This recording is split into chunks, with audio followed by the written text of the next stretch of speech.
دا اسې بې څه خفګان به د ده نه چې کوم سړی درود شریف ډېر وایي. کنې تاسو یې شروع وکئ، که تاسو یې برکات ونه لیدل ماته وایي. رزق کې بم برکتي، اولاد کې بم برکتي، کور کې بم برکتي. نو درود شریف دا د ژوند یو معمول وګرځوئ چې سړی یوه پیره په نبی کریم صلی الله علیه وسلم باندې درود شریف ووایي نو د الله د طرف نه پې 10 رحمتونه را نازل شي. د یوې پیرې د درود شریف ویلو سره جبم په درود شریف باندې لوندې ساتئ ښه، او بیا د جمعې په ورځ ډېر وایي. دا د ملایک نبی علیه السلام ته وړي ښه دا درود. نبی علیه السلام وایي څوک زما د قبر خواته ووایي نو زه یې واورم، او چې غیبانه وي نو ملایکې ما ته رارسي، دا ملایکې راوړي ما ته. او بل علما وایي چې څوک درود شریف ډېر وایي د ده به الله تله د نیکو درنۍ ښه، دی به هلته په تاوان کې نه خیږي ښه.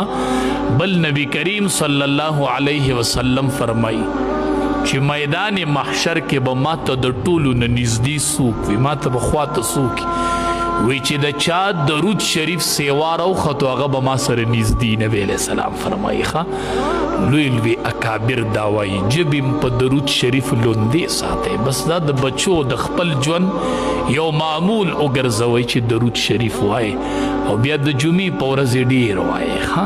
دا ملایک وړي نبی کریم صلی الله علیه وسلم ته یې پیش کوي. نو شوق سره د درود شریف ورد کوئ. قرآن کریم کی رب العالمین فرمائی وعاشروهن بالمعروف. وی اے مسلمانانو زه تاسو ته سفارش کوم الله وی بالمعروف چې د بیبیانو سره ژوند په ښکلې طریقه تېروئ.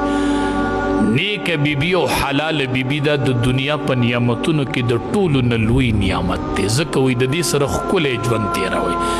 بل ځای رب العالمین فرمای هن لباس لکم وانتم لباس لهن.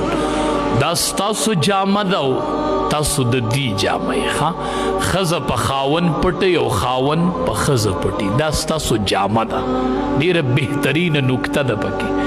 یو په جامه سړی پټي که نه، په جامه سړی پټي نو خاون باندې ښځه پټي او خاون په ښځه پټي ښه، د عورت بل چاته نه ښکاره کیږي. بیا دویم په جامه کې زینت دی. زینت سړی چې کپړې واغوندي څومره ښکلی شي، نو د ښځې دپاره زینت خاوند دی او د خاوند دپاره ښځه زینت دی.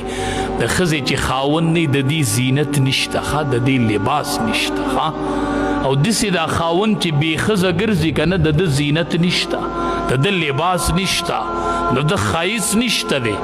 هسې به دې ځان خوشحالي کله څوک سپي ساتي په حجرو کې جو په دې ځان خوشحالي څوک